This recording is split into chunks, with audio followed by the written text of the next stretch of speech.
মহিলা উদ্যমিতা আঁচনিৰো পুঁজি বিতৰণৰ কাম চলি আছে।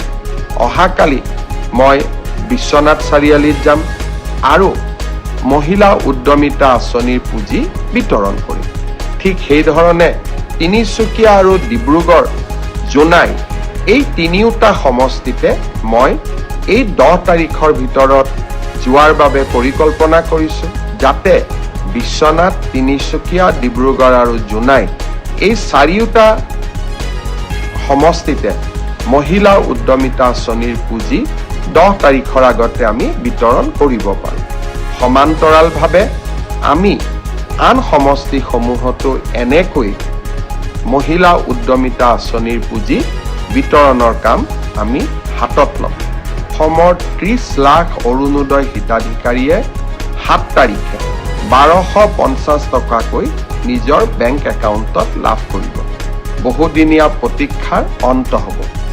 আমি ইয়াৰ পিছত আৰু এটা আঁচনি হাতত লৈছোঁ অৰুণোদয় হিতাধিকাৰী পৰিয়ালৰ বাবে, যে তেখেতসকলে যেতিয়াই গেছৰ নতুন চিলিণ্ডাৰ কিনিব তেতিয়াই আমি তেওঁলোকক 250 টকা ৰাজ সাহায্য দিম। অৰুণোদয় হিতাধিকাৰীসকলক ইতিমধ্যে আমি গেছৰ কানেকশ্যনৰ নম্বৰ বিচাৰি প্ৰপত্ৰ প্ৰেৰণ কৰিছোঁ। আপোনালোকে সেই প্ৰপত্ৰ পূৰ্ণ কৰি আমাক সোনকালে উভতাই দিয়ক। প্ৰতিশ্ৰুতি অনুসৰি অহা 1 নৱেম্বৰৰ পৰা আমাৰ ৰেচন দোকানসমূহত বিনামূলীয়া চাউলৰ লগতে আমি দালি, নিমখ আৰু চেনিও কম মূল্যত বিতৰণ কৰা আৰম্ভ কৰিম। ইয়াৰ সমান্তৰালভাৱে মহিলা উদ্যমিতা আঁচনিৰো পুঁজি বিতৰণৰ কাম চলি আছে। অহাকালি মই বিশ্বনাথ চাৰিআলিত যাম আৰু মহিলা উদ্যমিতা আঁচনিৰ পুঁজি বিতৰণ কৰিম। ঠিক সেইধৰণে তিনিচুকীয়া আৰু ডিব্ৰুগড় জোনাই এই তিনিওটা সমষ্টিতে মই এই 10 তাৰিখৰ ভিতৰত যোৱাৰ বাবে পৰিকল্পনা কৰিছোঁ, যাতে বিশ্বনাথ, তিনিচুকীয়া, ডিব্ৰুগড় আৰু জোনাই এই চাৰিওটা সমষ্টিতে মহিলা উদ্যমিতা আঁচনিৰ পুঁজি 10 তাৰিখৰ আগতে আমি বিতৰণ কৰিব পাৰোঁ।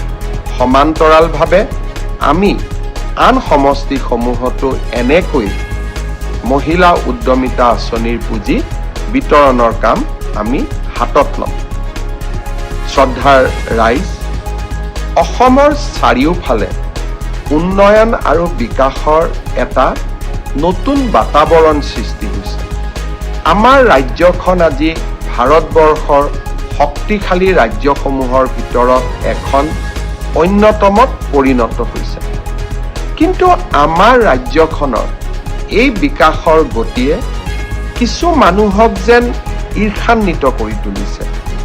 আমাৰ ৰাজ্যখনৰ ভিতৰৰ পৰাই এচাম ব্যক্তিয়ে আমাৰ ৰাজ্যখনক কৰবাত নহয় কৰবাত দুৰ্বল কৰি দিয়াৰ ষড়যন্ত্ৰত লিপ্ত হৈছে।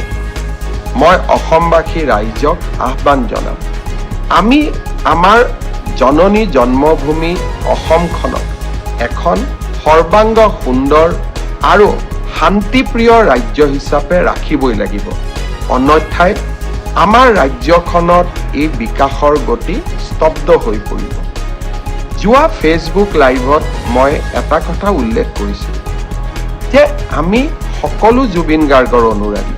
কোনোবা এজনে ভাবিব পাৰে যে মই বেছি ডাঙৰ অনুৰাগী, কোনোবা এজনে ভাবিব পাৰে যে মোতকৈ আৰু ডাঙৰ অনুৰাগী কোনো নাই। কিন্তু প্ৰকৃত সত্যটো হ'ল যে প্ৰতিগৰাকী অসমবাসীয়েই জুবিনৰ অনুৰাগী। আমি কোনো বেছি নহয়, কোনো কম নহয়।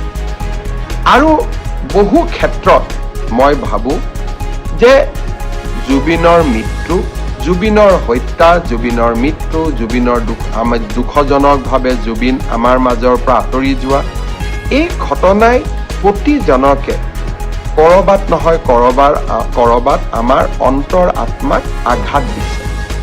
আৰু এজন জুবিনৰ অনুৰাগী হিচাপে মই তাৰ ব্যতিক্ৰম নহয়। আৰু সেয়েহে এটা দিনৰ ভিতৰতে ছিংগাপুৰত পষ্টমৰ্টেম কৰি দিল্লীলৈকে তেখেতৰ পাৰ্থিৱ শৰীৰ লৈ অহা, দিল্লীৰ পৰা অসমলৈ লৈ আহি তেখেতক লাখ লাখ ৰাইজৰ দৰ্শনৰ বাবে পাৰ্থিৱ শৰীৰক সুৰক্ষিত কৰি ৰাইজৰ দৰ্শনৰ বাবে মুকলি কৰি দিয়া আৰু শেষত সোণাপুৰত এক সুন্দৰ স্থানত তেখেতক বিদায় দিয়া। এই সমগ্ৰ প্ৰক্ৰিয়াটোত মই অসমৰ মুখ্যমন্ত্ৰী হিচাপে নহয়, জুবিনৰ এজন অনুৰাগী হিচাপে নিজকে নিয়োগ কৰিছিল। যোৱা ফেচবুক লাইভত মই ৰাইজক প্ৰতিশ্ৰুতি দিছিলোঁ যে জুবিনক ন্যায় দিয়াৰ দায়িত্ব ৰাজ্য চৰকাৰৰ আৰু ৰাজ্য চৰকাৰে সেই দায়িত্ব নিষ্ঠাৰে সৈতে পালন কৰিব। আৰু আপোনালোকে দেখিলে ইয়াৰ ভিতৰতে আমি এই ঘটনাৰ লগত জড়িত বুলি সন্দেহ কৰা শ্যামকানু মহন্ত, সিদ্ধাৰ্থ শৰ্মা, শেখৰ জ্যোতি ভূঞা, অমৃতপ্ৰভা মহন্ত আটাইকে আমি গ্ৰেপ্তাৰ কৰিলোঁ আৰু 14 দিনৰ বাবে পুলিচৰ ৰিমাণ্ড ল'বলৈ সক্ষম হ'ল। সাধাৰণতে কোনো ন্যায়ালয়ে 14 দিন পুলিচ ৰিমাণ্ড নিদিয়ে। এই ক্ষেত্ৰত আমাৰ প্ৰচেষ্টাই এটা ব্যতিক্ৰমী ৰূপ ল'লে।